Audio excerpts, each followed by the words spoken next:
traveled a few years in, and I was like, oh my God, like her voice is gonna change at some point. Yeah. And then like she's gonna like this that I'm complaining about now is no longer gonna be what I'm gonna be complaining about other things, and I'm gonna want this to actually like remain. Yes. So I stopped complaining the other day. I was like, let me just embrace it.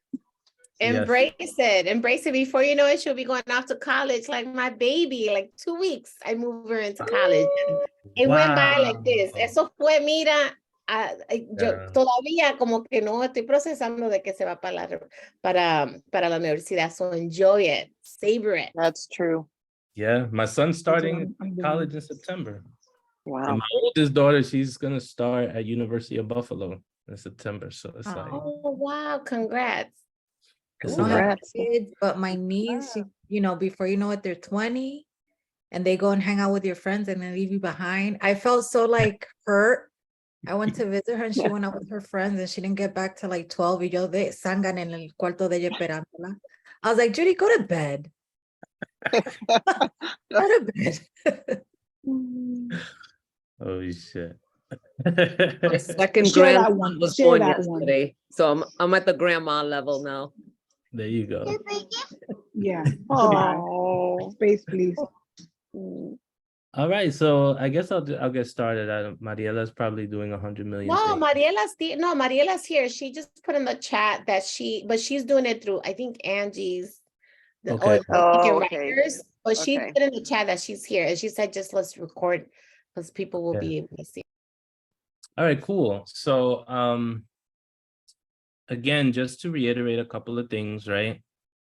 You know, this knowledge is for you, okay? For you to do with, you know, to apply it to what you're working on, okay, as you see fit. And if you know, this type of knowledge is new to you, then for you to like sit with and think about and explore, right? And examine. If you know, okay, you're kind of familiar with this language and now you're trying to think about, right, how do I apply it? So this is for you to do that, okay?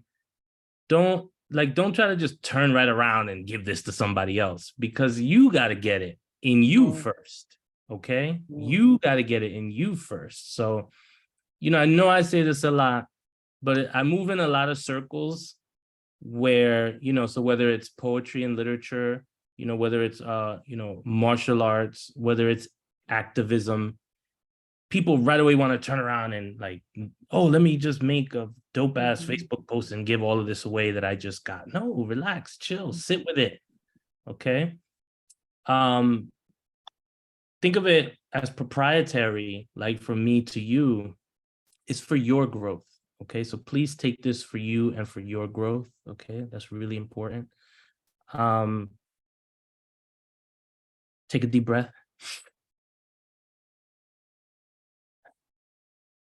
And let it out, right? Deep breath and let it out. That's so important. Before you start your revision and writing process, always do that. Make time to like calm your mind and shut the world out so that it doesn't come crashing in and interfering, okay? A good friend of mine, her name is Lorianne Guerrero. She's a poet. She was like the poet laureate in Texas for a while. We went to graduate school together. She had the good fortune, right, to work with oh my gosh, what's her name? Like I'm so bad now with my memory.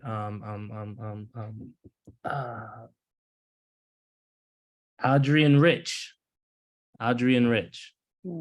And Adrienne Rich, you know, she was married, you know, kids. She ended up getting a divorce, my friend Lorianne. And she felt really guilty about being a writer and locking herself in her room and writing and not being with her kids, right? And Adrienne Rich, you know, gave her this wonderful advice. She says, your kids are going to grow up with a mom that made space and time for her art and for herself. And that's such a great gift that you can give to them.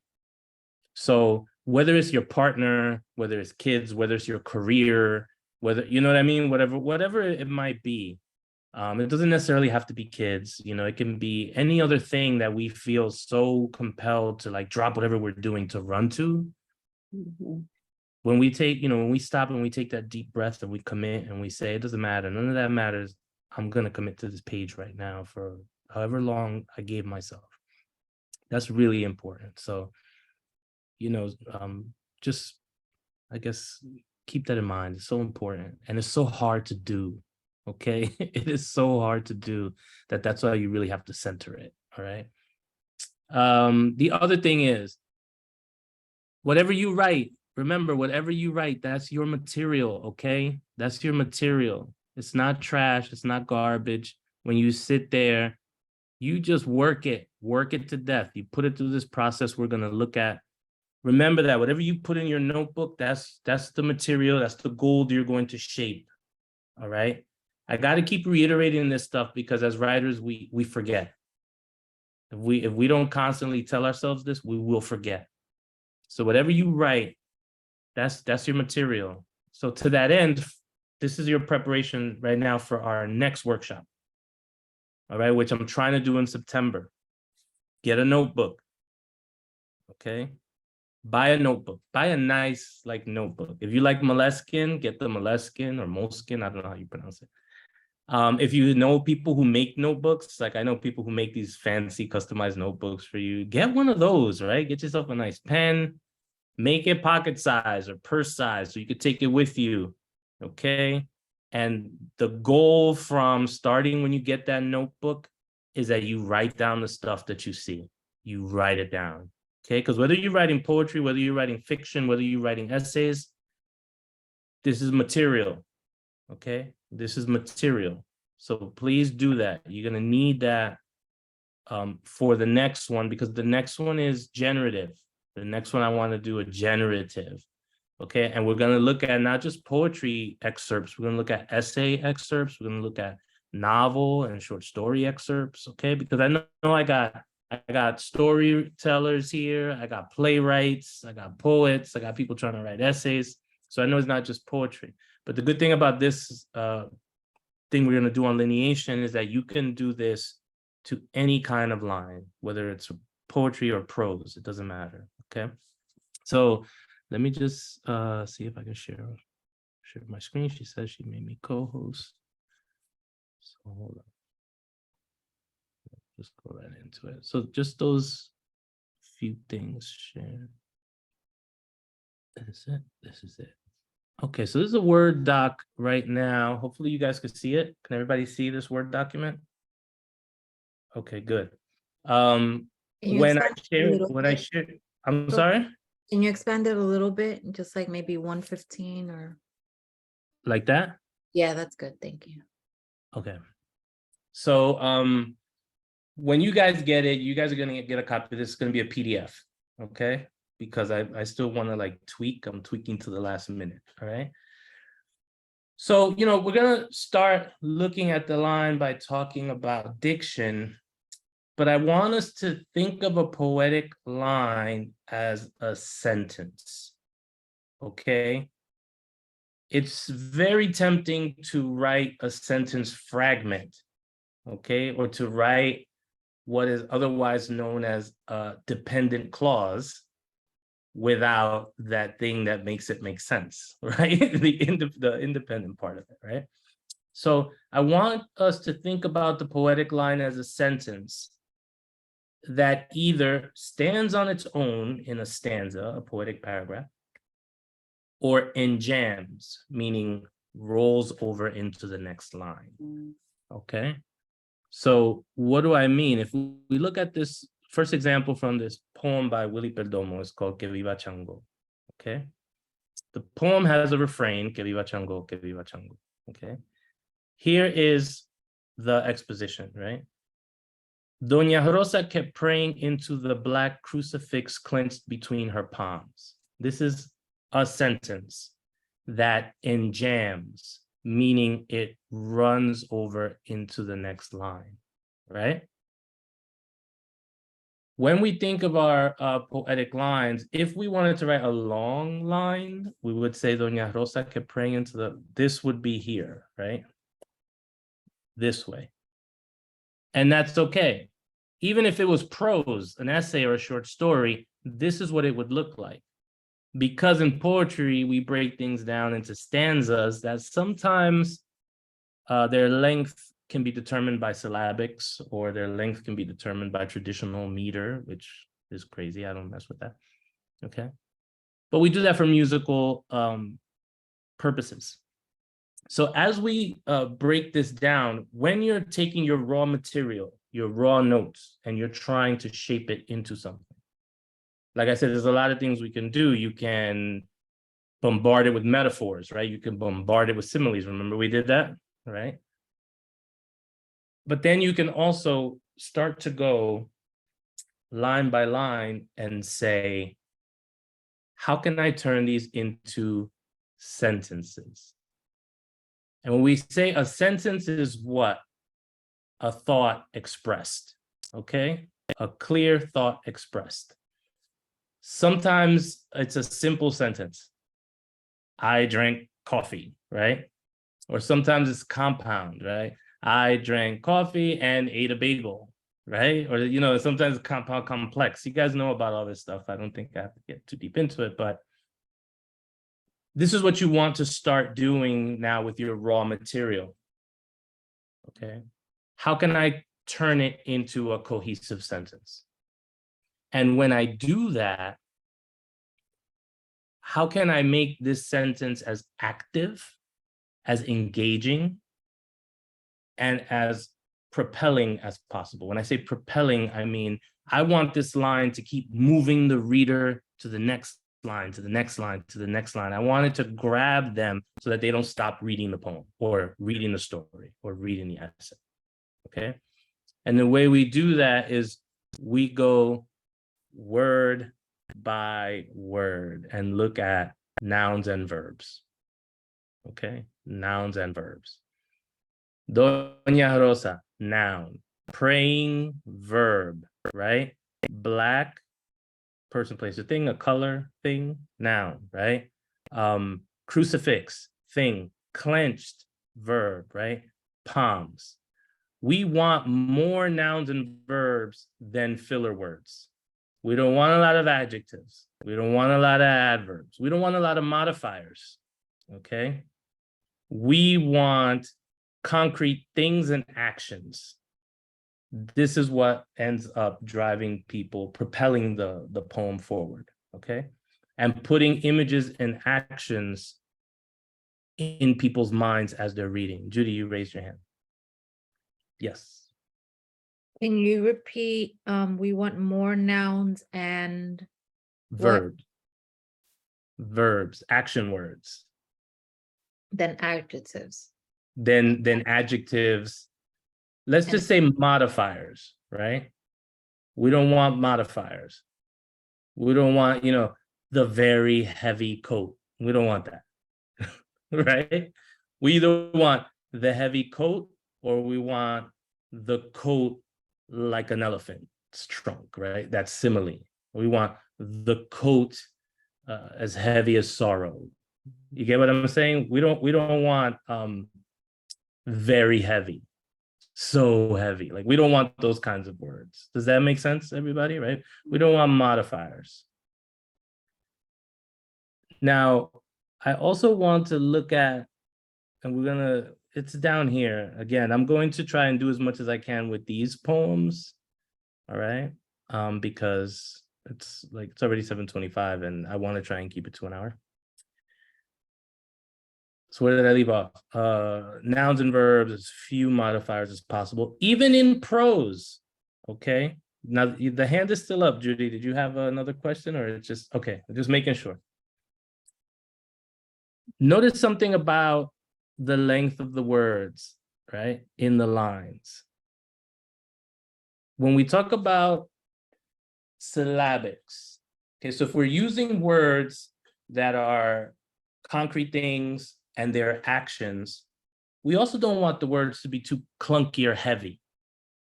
And let's read this line again. Doña Rosa kept praying into the black crucifix clenched between her palms. Right? We'll go a little further. The refrain, que viva Chango, que viva Chango. Morena was calling the evil spirit, blowing cigar smoke into all the rooms, telling the spirit that it was too weak to fight with her. Okay. Now, when we think about diction and we think about word choice, we also want to think about, okay, what type of language are we using? What type of words are we choosing? Are we choosing like high vernacular, right? Or high language, which is ornate language? Are we using a middle of the road language, or are we using a language that's considered vulgar? Now, I myself personally don't buy into that paradigm, okay? But it does exist. Just because I don't buy into it doesn't mean that other people don't, okay?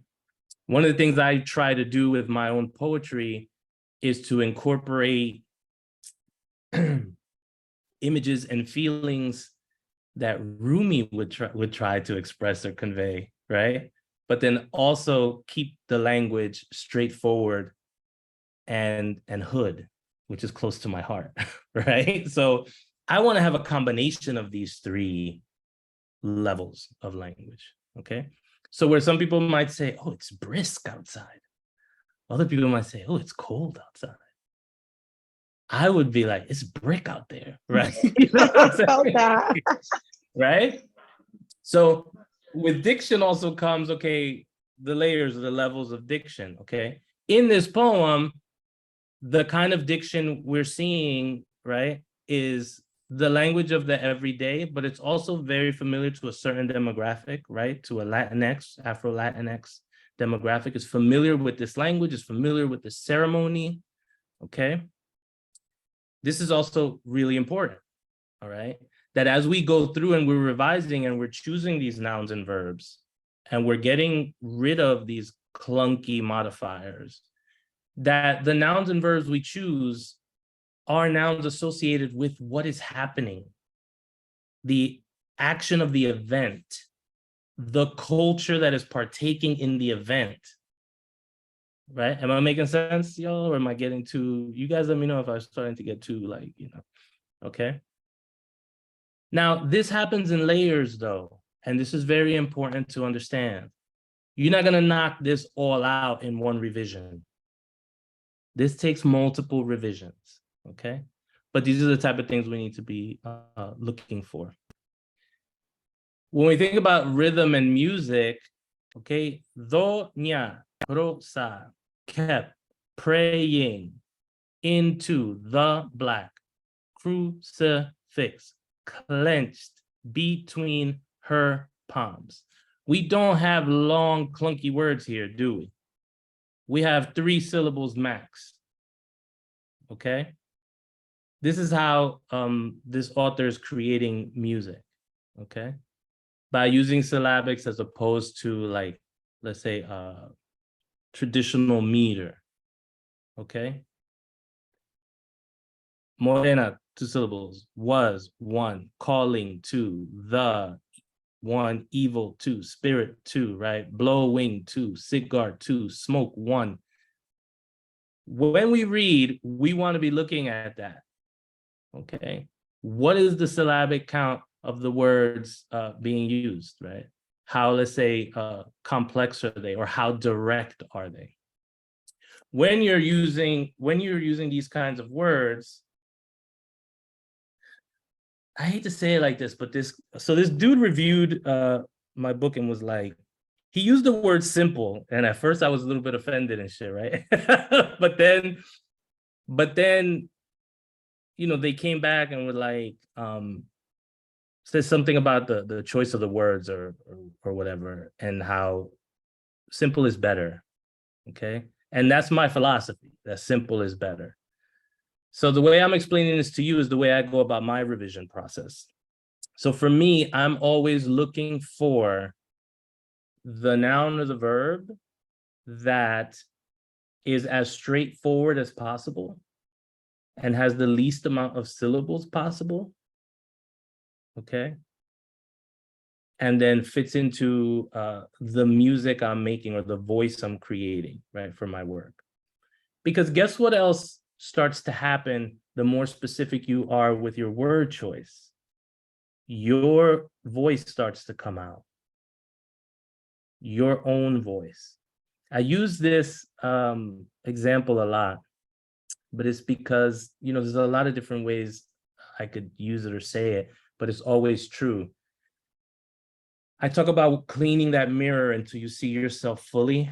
Well, here, when you are revising in the writing process and you're looking at, you know, your word choices and which kinds of words and which ones are authentic to how you speak, or, you know, the point of telling, right, the culture of the poem, you're starting to find and make your own voice,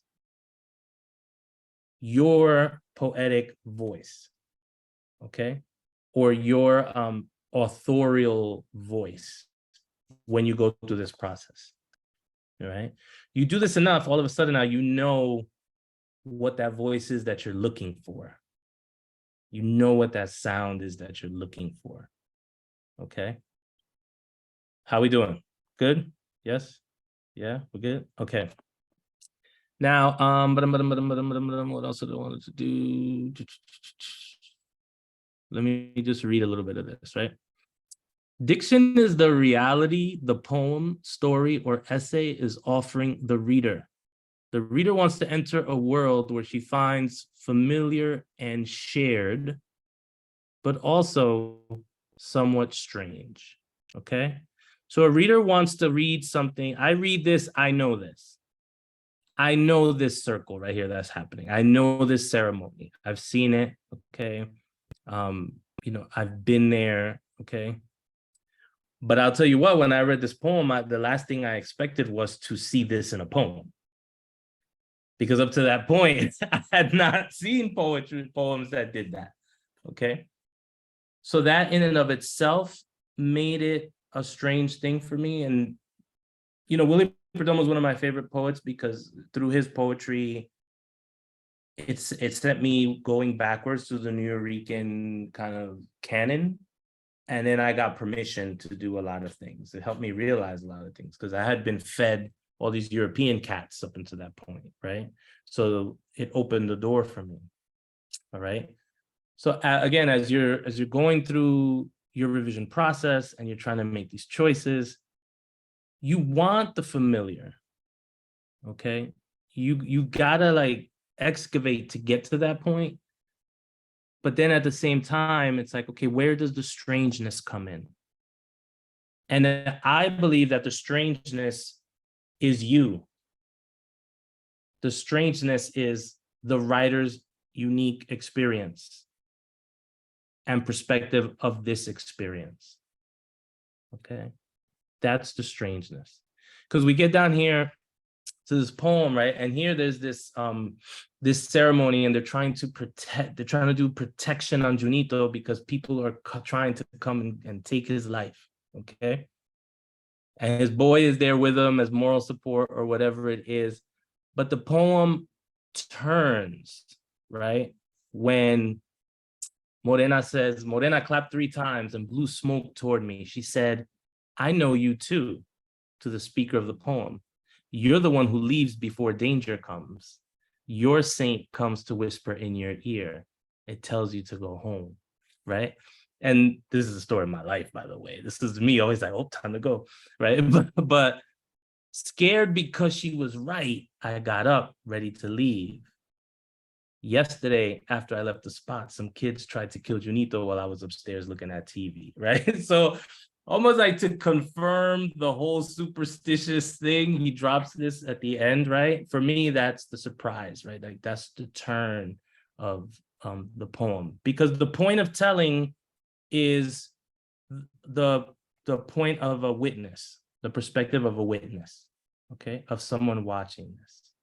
Now, I sent you guys a PDF of this book by Renee Quinault called Exercises in Style, okay?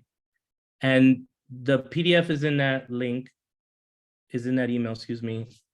You wanna look at this because point of telling can really help you get that poem or story or essay finished when you don't know what is it that's preventing you from writing it, okay? Many times it's because we're not taking the right perspective. And I don't mean point of view as an I, you, they, we, omniscient narrator. I mean, are you a witness, right? Are you retelling it as if it had happened in the past, okay? Two, is it just notes that you're presenting so that a reader can come to it and do whatever they want with it, right? Not too much detail, kind of scratched out, okay? And we're gonna get to this next poem that I think is a little bit like that, okay? Are you philosophizing? All right. Are you just presenting your understanding and point of view and your kind of, you know, deep and casual thoughts about it? I have some here. Let me one second. Well, let me not skip ahead too much. We're gonna get to that. We're gonna get there. When we study diction, we're looking for the connections between the words themselves and the events of the poem text, the who, what, when, where, how, and why, the meaning they imply and or deliver, and how they do it. When revising for diction, remember, okay, to use many nouns or verbs as possible, right? And the least number of articles and modifiers possible. Next poem, Whole and Without Blessing, okay, by Linda Gregg.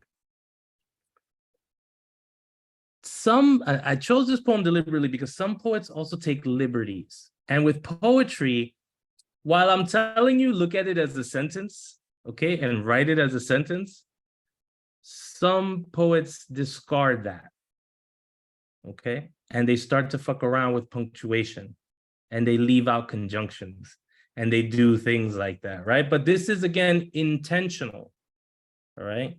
Because we have to think about, again, that point of telling. So first we read it. What is beautiful alters, has undertow. Otherwise, I have no tactics to begin with. Femininity is a sickness. I open my eyes out of this fever and see the meaning of my life clearly. A thing like a hill. I proclaim myself whole and without blessing or need to be blessed. A fish of my own spirit. I belong to no one. I do not move, am not required to move. I lie naked on a sheet and the indifferent sun warms me. I was bred for slaughter like the other animals, to suffer exactly at the center where there are no clues except pleasure. Okay, so she's using, you know, periods, right, and ending them like periods, but these are very short, both independent and dependent clauses, okay? She said, forget the comma that goes here at the end of otherwise, right? She said, forget what is beautiful alters and has undertow. She said, forget that, right? What does that fall in line with, though? As you listen to the poem, what does that fall in line with? The rejection of these kinds of rules, right? What does that fall in line with? With the theme of, I mean, do you want us to answer or? Yeah, of course, please. I mean, I perceive that it's kind of like rebellion against femininity, right? And objectifying of the female in the society or the space that she is and has written this poem from. Yes, yes. I also see it as like the way she wrote it is how she's saying it. Like where she placed her commas and where she placed her period is like, I don't know. I kind of related to the way she wrote it because it's like I heard it. Like I heard every sentence the way it was written as is. Like writing wise, that's what I felt like. She didn't put a comma after otherwise because she's not following no rules. She's telling you what she's telling you, how she's telling you. Right, yeah. That's what I got. Yeah. Exactly, Arlenis and Anine. Angine, acento en la E. Angine. Damn, I'm Dominican. Why did I know that Y is a J? What the fuck? Angine, right? You're Dominican. You're supposed to know this. I'm just I'm messing. supposed to know that I'm shit. messing with you. I'm messing. She wrote it how she thought it. She wrote it how she thought it, right? She wrote it how it came out. There's a lot of shit behind this, okay? And I chose this on purpose. There's a lot of shit behind this, right? Who has the privilege of writing it how they think it and being taken seriously? Okay. Linda Gregg is a wonderful poet in my view, you know, from where I'm coming from. She's a white woman. She does get that privilege of writing it, you know, how she wants it and it's supposed to stick, etc. Again, I don't necessarily fall into those paradigms, okay? To give you an example, right? People really give Rupi Kaur a lot of shit, okay? And I don't know how y'all feel about it. It's a very controversial topic, okay? But I'm just glad people are reading poetry and they dig her stuff. I actually met her and, you know, she's really cool and really dope. But it's very few and far in between. I think that you can get away with,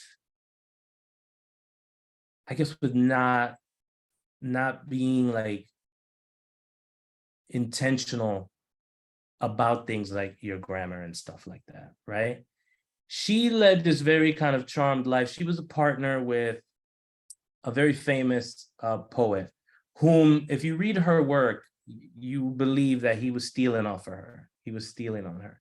But they had this very romantic life where they basically lived like hobos across Europe, etc. And so that fed their legend. And so the way people perceive their work is also kind of driven by that, okay? So when I talk about intention, there's a lot behind that. And I think that people also, they take that into consideration when they're looking at your work, who you are then as a person, et cetera, and then what you get away with in your work. I hope I'm making sense, because that's a part of it. Caroline, yes. Isn't it also like dependent? I mean, there is like there's privilege and access and things in terms of being taken seriously, but isn't it also like audience and like who we're like, because that's all part of it. It is absolutely part of it. Like I very intentional, like I'm like, oh, this is like what the fuck I do, because I'm like, it's like so much of that construction, and then I'm literally writing about how like, anyway, I don't need to get too much into like my craft, but what I'm saying is like, I don't know, if we build enough credibility amongst ourselves, don't we like create more of the space to not do this by having audiences who actually are favoring this kind of thing? Yeah, I mean, my point in telling it to you is, what is it, like full disclosure? Hey, this is what it is, etc. I like a beautiful poem, period. That's why I'm sharing it with you. You know what I mean? Like, I like a fire ass poem. I don't necessarily buy into all of this other shit, but I think you should know. I think you should definitely be aware of it and be intentional then with how you're doing it, so that as a writer, if you're called on it, you know about it and you can intentionally be like, no, this is part of my craft and this is what I do. You get what I'm saying? In that same way that, you know, you just said that you have to be able to know it and do it. And so, yeah, definitely. Okay. What is beautiful alters has undertow. These are called abstractions, okay, that we then have to sit with and understand, okay? That's wonderful. I'm all good with that, because what do we have? We have what is beautiful, and we can take that to be a noun meaning several things, right? We could take that as like a kind of noun phrase, right? Alters, verb, undertow, verb, right? I, tactics, okay? Femininity, sickness, let's start to look at the diction after she says femininity is a sickness, right? I open my eyes out of this fever and see the meaning of my life clearly, outside of all of these constructions and structures, right? A thing like a hill, I proclaim myself whole and without blessing or need to be blessed. What is this diction? A fish of my own spirit. What is this diction connected to?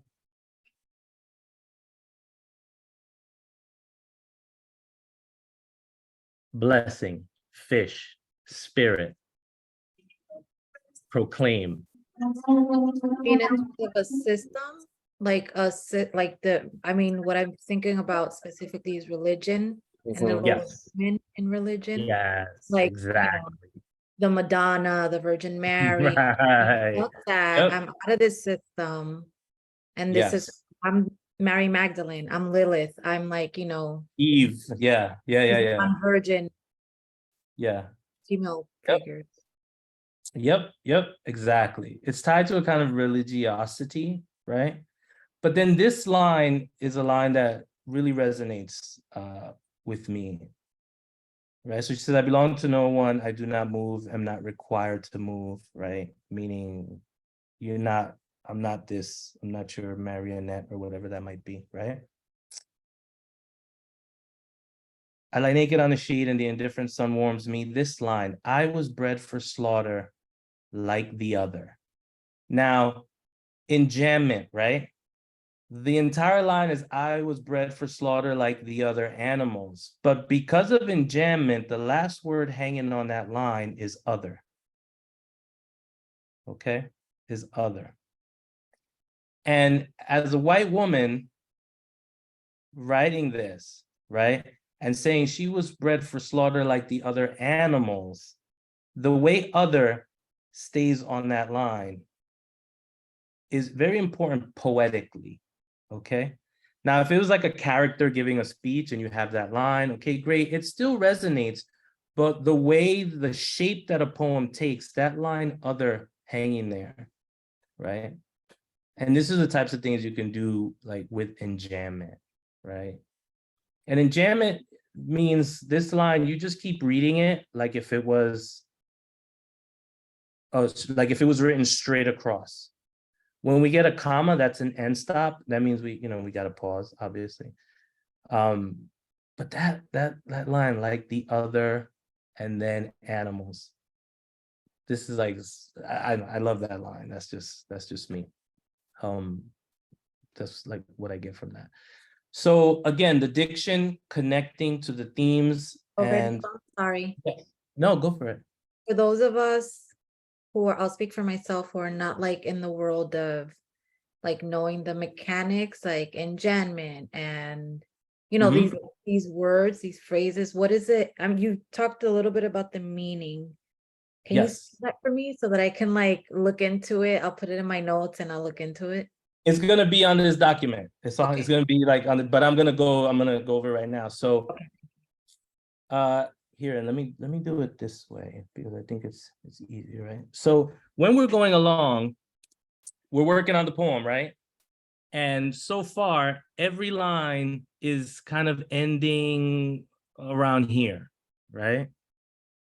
But then here's this really long line sticking out from the rest of the poem, let's say, okay?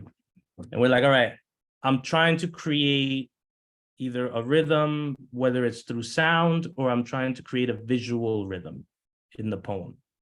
That as the person is reading it, they know that after a certain length, the line is gonna break. It's either gonna end stop, meaning that a period is gonna stop the line, a comma is gonna stop the line, or an em dash, some kind of punctuation is going to stop that line.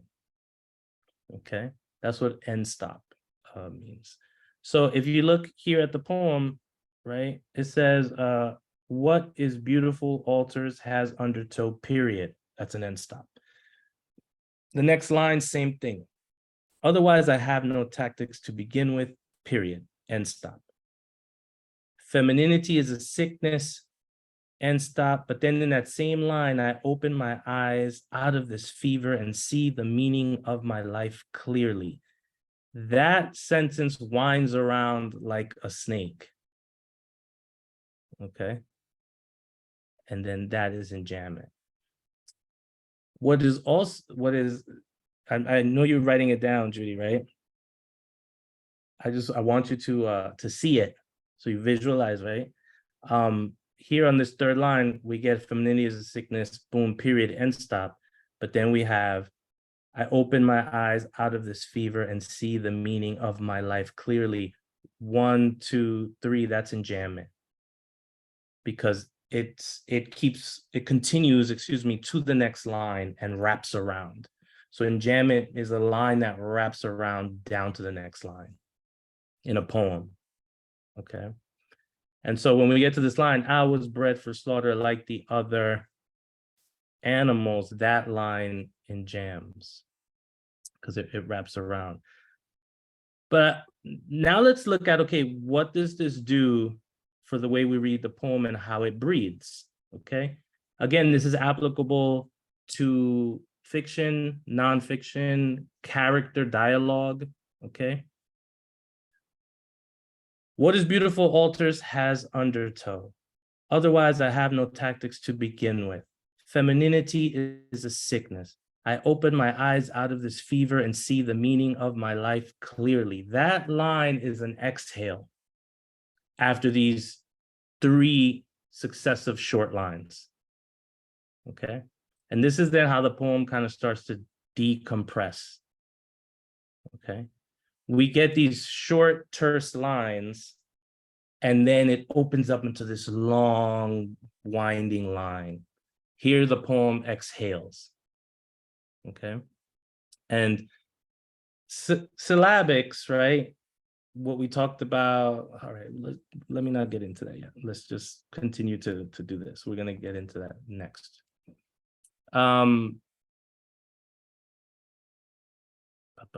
Diction themes. Let me go back to diction and themes. Okay, so the word choice then reflects this kind of, somebody said rebelliousness, I call it like a rebuke of religiosity. I call it a rebuke of these constructions, all right? This idea of, this word, the dainty, right? Or the needing to be rescued, or if we look at female archetypes, okay, what are the female archetypes according to like Jung, right? We have the damsel in distress, we have the temptress, we have the temptress seductress, right? We have the mother figure, we have a femme fatale, we have the oracle, okay? In essence, we have her rejecting all of this by saying that femininity is a sickness and she's outside of this. This is, I open my eyes out of this fever and see the meaning of my life clearly, okay? All right. Through very careful selection of diction and revision, we can get to these points, all right? I don't want you to think that, I don't want you to think of it as like this never-ending process. Eventually, you have to let the poem go, all right? So please, or the story go, or whatever. So please work intentionally with that end in mind. But what I want you to think about as you're selecting diction, again, is knowing what is the point you're telling this poem from, okay? This narrative. Is it just description, okay? Is it a straight up narrative? Are you telling a story, okay? Mostly all my poems tell a story. I consider myself more of a storyteller. All right. Yeah, is that what you're doing? Okay. Because once you figure that out, then choosing the words that go along with that becomes easier, if that makes sense. Okay. And let me see if I put, where did I put it? Who heals here? 1 second.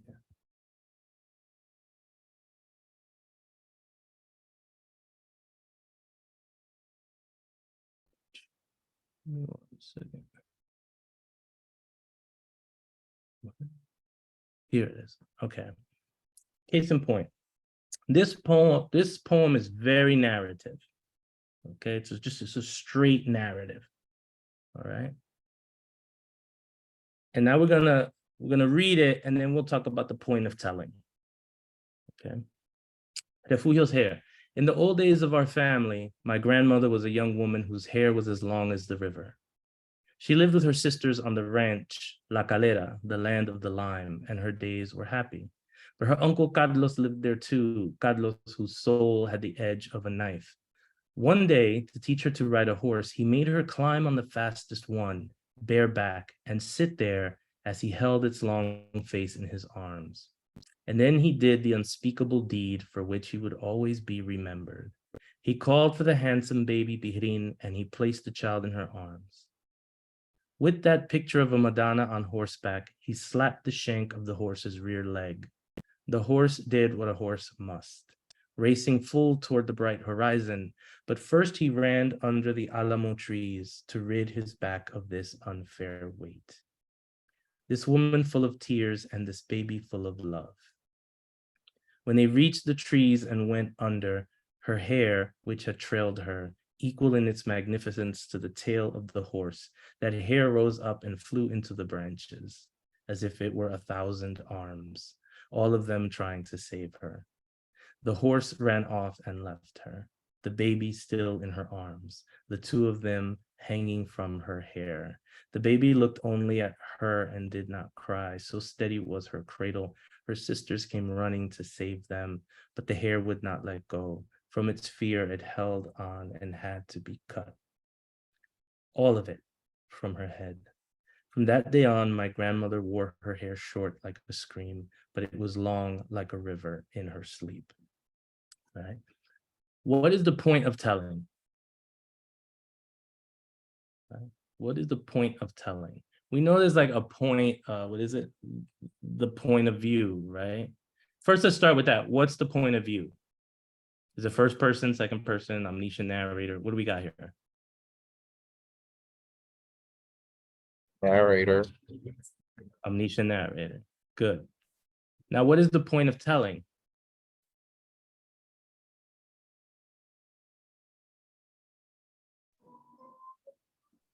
A witness. A witness, right? How many of us have these types of stories in us? Have these types of poems, stories, or essays or whatever in us, right? So it's very important as we're working with our material to determine, okay, that point of telling, right? I'm a witness here. From there, you decide, am I putting myself in this story? Am I going to be in it like first person? Am I going to be a character in here? Okay.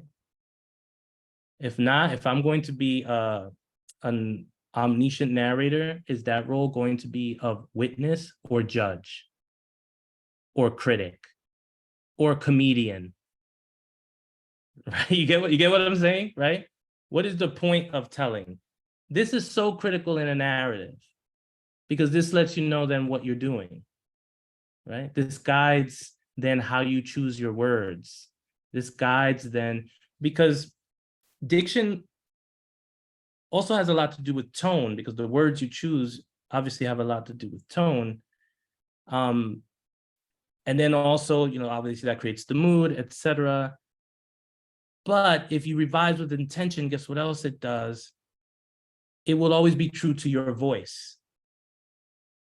It will be true to your voice and who you are. Did somebody raise a hand? Judy, yes. I did, yeah. Can you repeat what you said about the omniscient storyteller? So the role that they're in, they could be a critic. What else? I lost the other ones. So the point of telling could be as a critic, right? Somebody who's like judging what happened, etc. It could be as a witness, somebody who's just kind of telling the story. It could be as like a comedian who's making fun of this situation, this scenario, and this happening. Okay, I talked a little bit about it before too, where I said it could be someone who's philosophizing about it. All right. It could be it's not exactly a flashback, right? But it could be somebody kind of retelling something that happened. And I guess it could be flashback. They say retrograde, right? When I hear retrograde, I think of horoscopes, right? But here, give me a second. Let me go to this part because I purposely, right? When you write something in retrograde, you are directedly or intentionally looking backward, right? So definitely from a past tense point of telling, right? So let me read this little part here. You ought to put another button on your overcoat, his friend told him, right? He had just protested against being pushed by another passenger who he said was jostling him every time anyone got off. This scraggy young man was the wearer of a ridiculous hat. This took place on the platform of an S bus, which was full that particular midday, right? So if Alberto Rios starts this poem by saying, Abuela, you should have always worn your hair short, right? It's very different from starting it by saying, in the old days of our family, right? Here's this witness storyteller versus this person giving us a flashback that says, well, Abuela, you should have done this. Well, Abuela, you should have been this way. Okay? What is your point of telling? And sometimes depending on, because I have a lot of stories too, sometimes depending on how we actually feel as the holder of this story, it can clash with what the point of telling should actually be. Maybe we feel salty about that story. Maybe we're judging our ancestor because of what they did, right? Maybe we're angry. Maybe we find it funny and it's not necessarily funny, right? And we're trying to jam that into it when the point of telling really shouldn't be that. It should be something else, right? And I think that the more familiar you are with the different points of telling, I guess the easier it is to start to recognize, okay, from what point should I tell this story, right? I have another question, Roberto. Yeah, definitely. For this one in particular, this question comes up for me in my own writing is what makes a poem, right? Because this is, like you said, storytelling. You know, you mentioned you're a storyteller. I consider myself a storyteller and I play around with rhythm and words and I like wordplay. So I'm very rhythmic sometimes in my writing and I like that. I play around with punctuation. Anyway, so what is the question is what makes a poem as opposed to prose or narrative? I mean, it could be both, right? But yes, as opposed to straight up narrative. It's you. Are you saying it's a poem? Because if you are, then it's a poem. You wrote it. How many people here have read Claudia Rankine's Citizen, an American Lyric?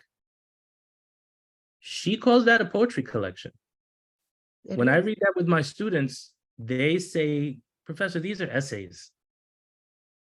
I'm like, no, they're not. They're poems because she says they're poems.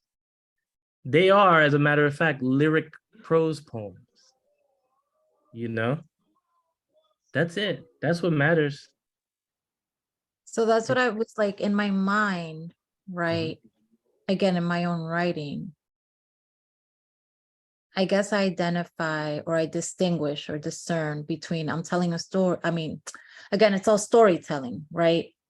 Pero la diferencia entre a straight up story and a poem is the rhythm. Like to me, when I think about Rankine's work, it's rhythmic. It is very rhythmic. Yes. Structure has something to do with it also. Like, you know, what structure you choose to give it. Is it, she uses these paragraphs, okay? And they're like vignettes. So these little stories in paragraph form. But it's up to you. Daphne, you wanted to add to that or go for it? I have a question about how you can maybe discern what the point of telling is. Because I think sometimes when you're very close to the story, and like you said, you know, maybe you're salty or upset about something, do you have a way where you kind of know or make yourself aware of what the point of telling is? Oh yeah. Oh my gosh, absolutely. So before I answer your question fully, let me just make sure I answer Judy's question fully, and I'll jump in there. Judy, what it's you, I'm gonna say, like, it's totally up to you. It's totally, you know, what you're creating and what you think this creation is. Okay, what you're shaping it as. And then that's, you know, that's it. The important part is that you follow through and complete the work. Okay. And if you say they're poems, right? Now, and I think I had this talk with somebody while I was at the retreat. If a publisher comes to you and they're like, hey, we're gonna give you $15,000 for this manuscript, but we're gonna call them short stories, you know, like, what do you want to do? That's up to you. Like, you take the 15 grand and say, yeah, they're short stories, but ultimately you are the writer, you are the creator. So whatever you say it is, that's it, you know. That's what I'm gonna it is. chime in for a bit. I think this is what I've heard for a long time, what they call where you take up your artistic or creative license. Yes. That's Yes. what Julie, like, and just reference piggybacking off of it. That's where you hold up your license and you be like, you call it what it is. That's You it. use your artistic license and Yes. you do whatever you wish. Yes. Amen. Amen. So Daphne, back to your point. So I'm a big, I wish I could, I think let me show you guys, right? I'm gonna just, this is a stack of books on my floor. This is my bookcase. This is my desk. So I'm a big researcher, right? So one of the things that I like to do when I'm stuck on some aspect of a manuscript or a work is I try to find connections between other works. I try to say, is this reminding me of anything? Does this look like anything that I've already read? What, you know, I sit with the question, okay, what am I stuck on? Why is it so hard for me to figure out, you know, the point of telling here? I really interrogate the why of it first. You know, I want to like write questions down. I just write questions. Okay. And then based off of, either it leads me to better questions, hopefully, or if it leads me to what I think is an answer or a direction to go in, then I start to go through these books and say, okay, I see what they did here. Oh, wow, okay, I see what they did here. A lot of times we won't find something that aligns, okay, perfectly, right? But hopefully it helps us to invent the way that we need, because sometimes we got to invent the point of telling too, right? Or sometimes we need to invent the structure or invent the form that we need. And I think I was talking to you, Angie, about this with Black Maybe. It wasn't working as the poetry collection that my MFA thought it should be. It needed prose. It needed like a kind of dramatic structure, like a play. It just needed a lot of little things that people were like, this is so weird. Like, why are you doing this here? And why? I said, I don't know, because that's what I feel like it needs. And so sometimes you, as writers, as artists, what we do is we steal creatively, right?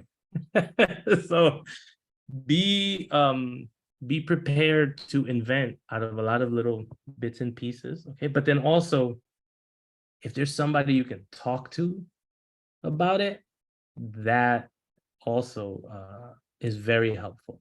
Having people that you can talk through your plot, talk through you know, the subplots and subtext, and talk through these things that you're trying to get through, you know, that helps a lot. Has anybody here ever watched Star Wars? Anybody ever watched Star Wars? The movie starts, right? The way the movie starts is with this like running credits scene. I think, what do they call it? I forget what they call it, but basically like it drops you into the story in media res, like what's happening, but it catches you up first when you read it, right? And when the director, George Lucas, he was hanging out with Steven Spielberg, he's hanging out with Brian De Palma, like all these directors that we think are famous today, they were just kids hanging out trying to figure out this. And they saw his movie and they were like, you know what? This is pretty good, they said, but you know what you need? You need a way to catch the audience up real quick and then just drop them into the movie. And he started looking at these old like Westerns and adventure movies. And he saw that they would always on little reel, they would just kind of give you 2-3 paragraphs of what was going on, and that was it. But the way that George Lucas discovered that was by talking about it with other writers, right? And so I hope that you guys can be a resource for each other, right? And I'm trying to be a resource for you. So, you know, if you find yourself jammed up, don't hesitate to reach out. Okay. Don't hesitate. So hopefully that helps. That helps. Thank you. Yeah. You're welcome. Let me just see what's going on in the chat. The opening crawl. Hey, Diana, nice. The opening crawl. That's right. Let me just see. Daphne, I also feel like I've been within my writing, it's been helping me with my point of telling, becoming clearer on who I am speaking to. Like when I started like really working at who I'm telling the story to, because a couple months back I was writing a solo show, and what I started writing with, I was so still in the pain of that story that I couldn't even tell it. So I had to like pivot, and I wasn't really clear on who I was talking to. It was just my pain talking to the page.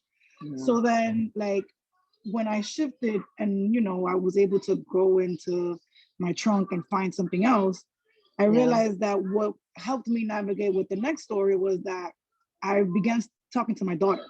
Like it became very clear that I was talking to my daughter.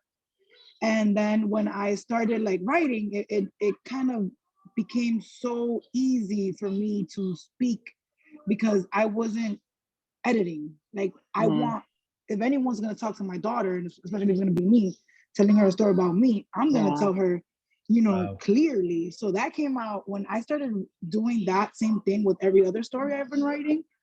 That's been helping me with my point of telling too. Like really getting clear on who I want this for, even if it's for you, you know. Just being really clear on who you want this, who you're writing this for, and the why again. Like even the whys you got in there. Just wanted to throw that in there. Yeah. No, that's really, that's very, very helpful. And I think that sometimes because we're like, in my case, sometimes I get so stuck in the story that, and wanting to tell it because I see it and I'm feeling it, that, you know, when I hear something like, you know, what's the point of telling? If I have to describe what I'm writing, I get stuck. So this is super helpful. So thank you both for that. Cool. That was dope, Arlenis. Thank you so much. All right. So let's go to the next section, which is syllabics. And we'll go through it, you know, quickly. But once I send you guys a document, if we want to schedule another one in between before we get to generative to just keep going through these, we can definitely do that. That's totally okay. All right. So I know we talked a little bit about it, but these two poems, Generation of Feeling and Refugio's Hair, really, really emphasize this idea of, you know, monosyllabic or bisyllabic, at most quadruple syllabic words, right? Meaning like, here's, you know, one, in the old days of our, and then family, right? Most of these really well-told stories and really tight narratives are full of words with few syllables, okay? Or what in the parlance, the poetry parlance, the writing parlance, we call clunky words. We don't want words that are too clunky, right? But notice how each word does something like so specific, right? because we get this very idyllic description, right? She lived with her sisters on the ranch, La Calera, the land of the lime, right? The land of the lime, right? 1111111, you know, and her days were happy, okay? But her uncle Carlos lived there too. Carlos, whose soul had the edge of a knife, okay? And I think yes, Angie, what's up? So my question for those of us that may dibble and dabble in Spanish, writing and exploring writing in Spanish, let's say with poetry, is the monosyllabic kind of not rule, but like idea or tip to not have these like long monosyllabic words? Is that the same from your experience in Espanol? Just because, you know, I feel like sometimes some words in Espanol are monosyllabicas, you know, so I wonder if that's like a tip across the board, like doesn't matter the language, or at least in the case between English and Spanish. Yeah, you know, Spanish does have a lot of like, you know, polysyllabic words, you know, but Neruda, whom, you know, I translated extensively just through graduate school, his poems are very monosyllabic, you know, so I feel like it's doable. You know, I've also dabbled in some French poetry, and because of the Latin root, a lot of it is similar. But I found that Neruda, Garcia Lorca, who's another poet who I translated a lot, and his shit is all over the place because his imagery is so wild, right? But yeah, they tend to stick to, you know, like 1, 2, 3, 4, you know, at most syllabic words. And, you know, it makes a difference for the music if you're trying to move away from fucking meter, you know. Sorry, it's like I loathe it, you know, I really loathe it because I was forced to read, you know, so much you know, Spencer and John Donne and those cats that it just, I can't stand it. But through syllabics you can create a kind of music, but it also sounds like ordinary everyday speech. And what we don't realize is that the way we speak with each other on a regular basis does have rhythm and music in it, right? And we want to communicate that in the poems so that when you're reading for leisure, or if you're reading for study, okay, for homework as a writer, you want to do this kind of work. You want to see how the writer is using, you know, nouns and verbs. We'll say nouns and verbs, but those nouns and verbs invariably are what? They're images, okay? They're images and acts, images and actions, right? And then that'll kind of point you to, okay, does this writer use a lot of metaphor, a lot of simile? Are they just very direct? Okay. So when I was in undergrad, you know, it was a very, you know, Eurocentric, very white literature program, right? You know, I didn't realize that at the time because I kind of went in thinking I wanted to do English and not really sure, and I ended up getting screwed. But, you know, writers like Hemingway, hella problematic, I know, but his sentence structure in his stories, particularly the short stories, is like magic to read if you're just studying. Okay, if you're just studying, it's like magic to read the way that these short, very terse, very direct sentences, okay, you know, people saying and doing things, and then he just explodes into this 3 to 4 line sentence that's full of images and actions and emotions and consequences. And so that's a strategy. Okay, that's a strategy, a revision strategy. So we may be looking at this and thinking, okay, I'm going through and I'm changing words. No, you are, you know, you're creating the music, you are providing the images, you are telling the reader when to inhale and exhale. it gets that deep depending on, like how you set it up, right? I see 2 hands raised, and before I get there, I just want to point to, in the old days of our family, pause. My grandmother was a young woman whose hair was as long as the river. She lived with her sisters on the ranch, La Calera, the land of the lime, and her days were happy, right? Those M dashes are pauses as opposed to hard stops. And so you see the music that they're creating there, right? And we do that again with diction and syllabics.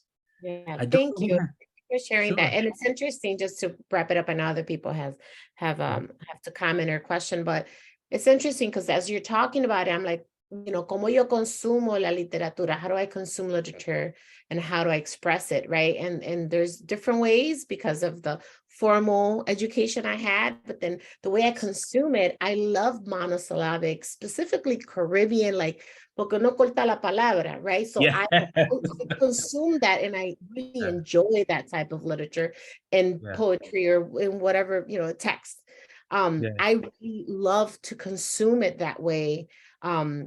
Because it's like the way I speak, right? I mean, when I'm speaking to my family and whatever. So, but thank you for sharing that, because it really is giving me some kind of like context of like, okay, how do I consume it? How do I want to express it? Back to what Arlene said, like, who are you speaking to, right? Like, so that was very helpful. Thank you for sharing that. No doubt, no doubt. I said 2 hands went up, so it doesn't tell me who was It's first. me. Okay. Or was there I know that Angine's hand was up. Was there someone else? No, I don't see anyone else's hand up. No, I guess so I have a question about polysyllabic words, because like I get it that you want, I'm thinking about speed and rhythm, right? Or the cadence of what you're saying. Yeah. Maybe the cadence at which the words are coming and you're writing them down, right? And the point that you're trying to drive across, maybe for yourself as a person who's writing. So I see the benefit of having monosyllabic just to drive the story, right? Yeah, right, because it creates momentum. Yeah.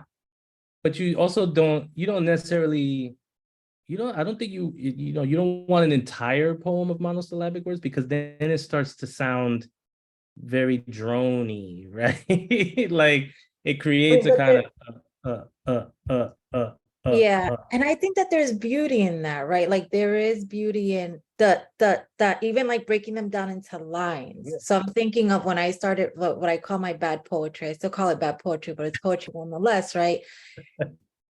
I was these problematic white men that were exposed to Bukowski. I fucking loved Bukowski.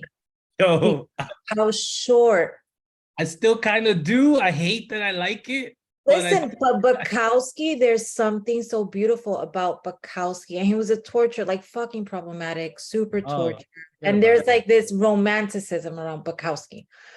Pero, and the other beats, right? It was just like boom, boom, boom, boom. There's something really, for me anyway, alluring about that type of just the way that you consume it, to Angine's point, and the way that you express it. And I still play around with that structure, not as much as I used to.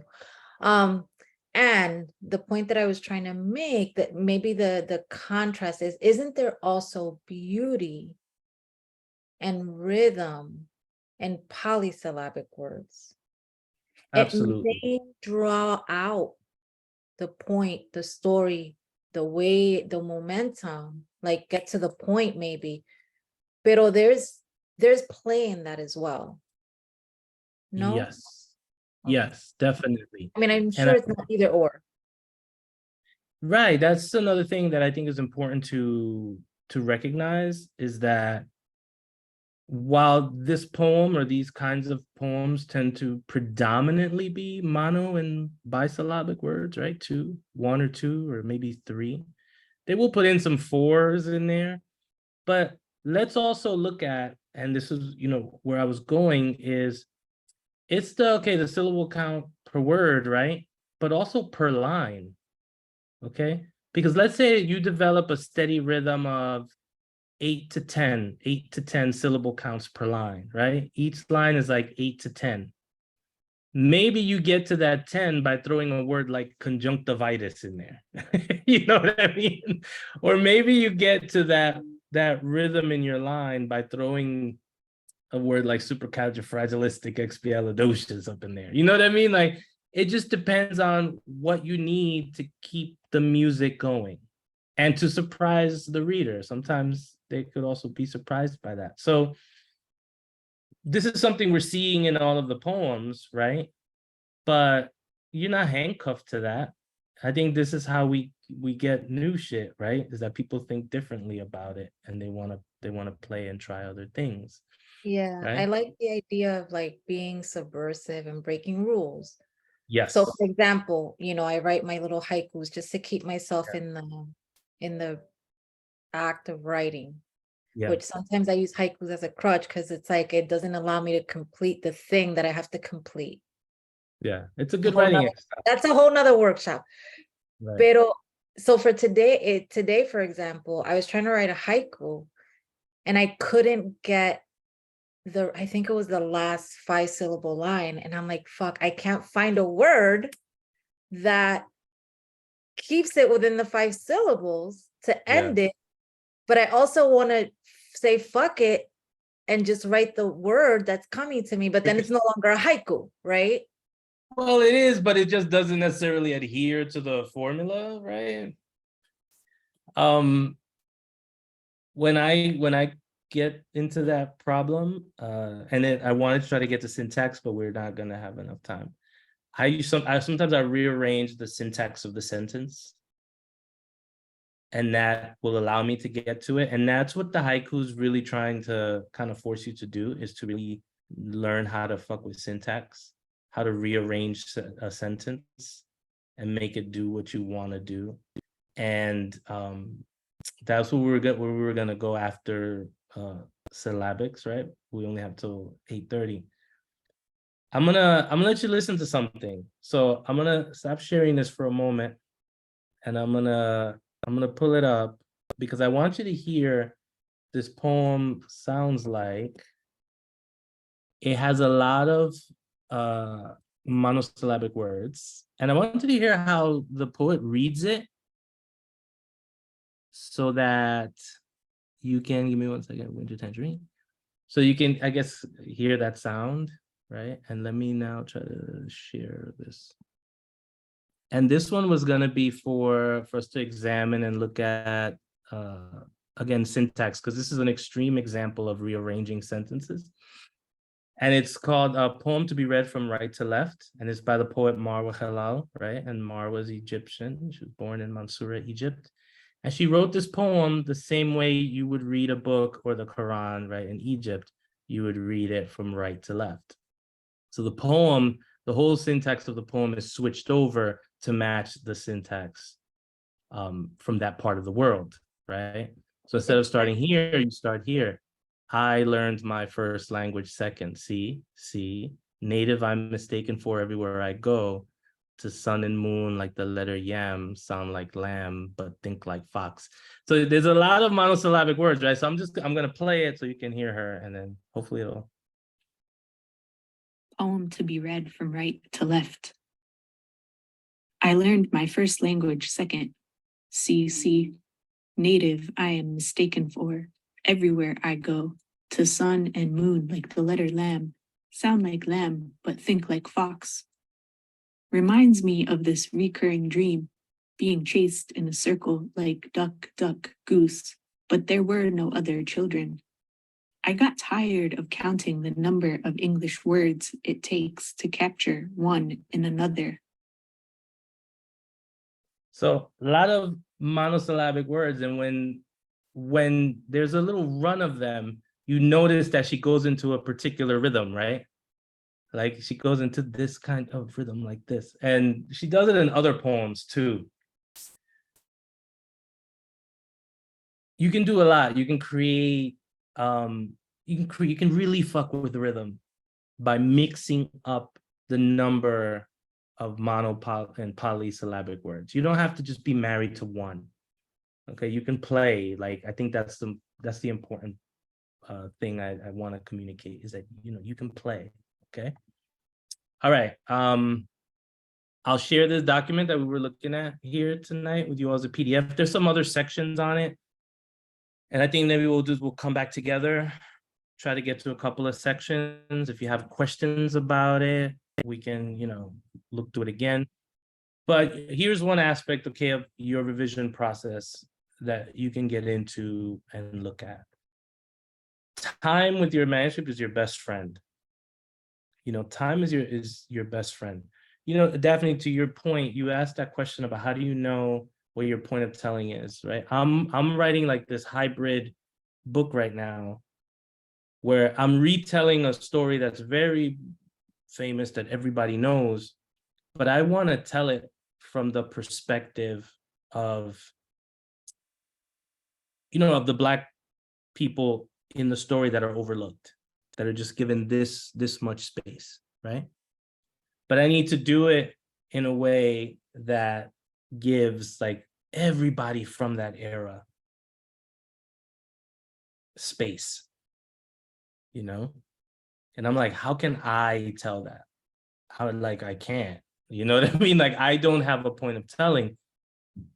History is the point of telling, right? So if history is the point of telling, I need to use historical documents to tell the story.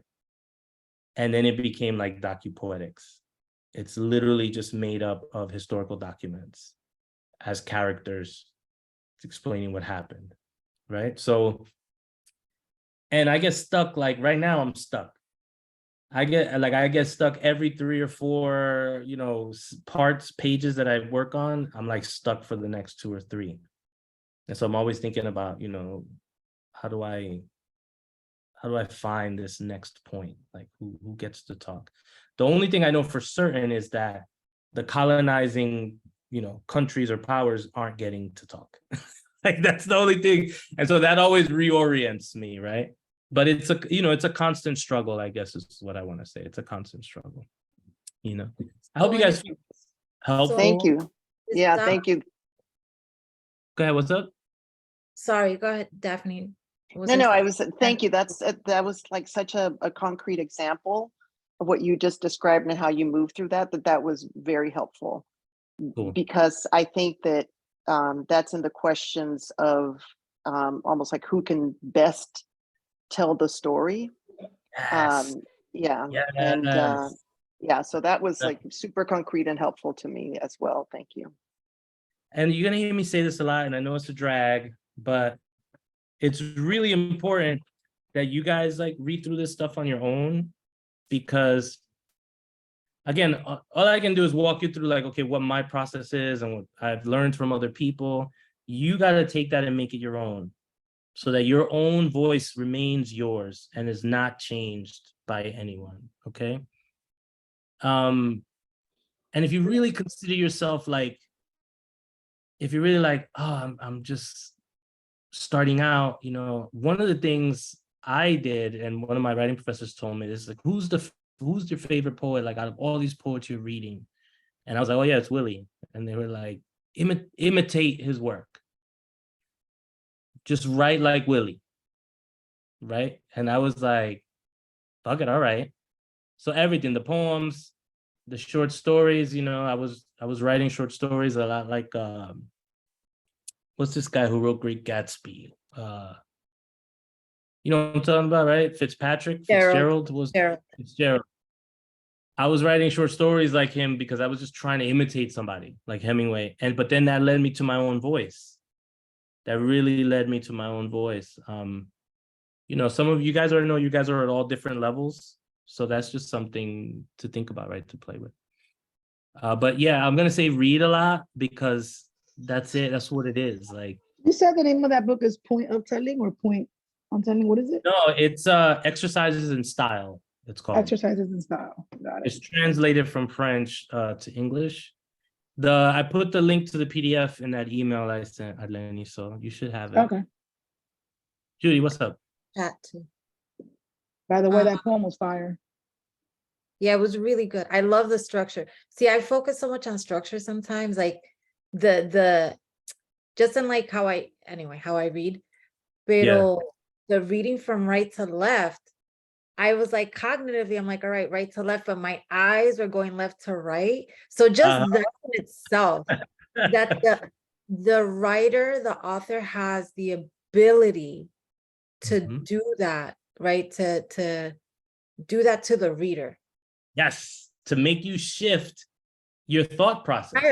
Entirely. It was like, yeah. Let me tell you, like, she's amazing. And one of the things I want to do once we get through a lot of this stuff is have some folks come and share with you guys too, some of other writers that I know, and come and share some stuff with you guys too, and you guys can learn from them as well and share with them. I think that's important too. look for this Mar was a tremendous poet.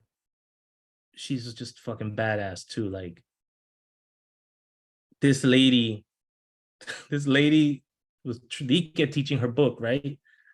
But she got it all fucked up. She got it all twisted up. She did not know what she was talking about. And Marwa just straight up told her, like, you don't know what you're talking about. You like, she roasted this lady like it was fucking crazy, right?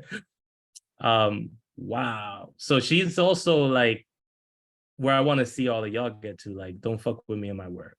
Like, you know what I mean? Like, I want you to own it to such an extent that it's like, no, that's not what it is. Like, it's this. This is what I'm doing. You know what I mean? So anyway, hopefully I'll get to bring her on board, so you guys get to talk to her too. All right, y'all. I won't keep you any longer. Yeah, you're yawning, you're tired, you're sleepy, hungry, whatever. And I'll see when we can do another one so we can finish just kind of going through this, get to syntax, talk a little bit more about, let me just let y'all know.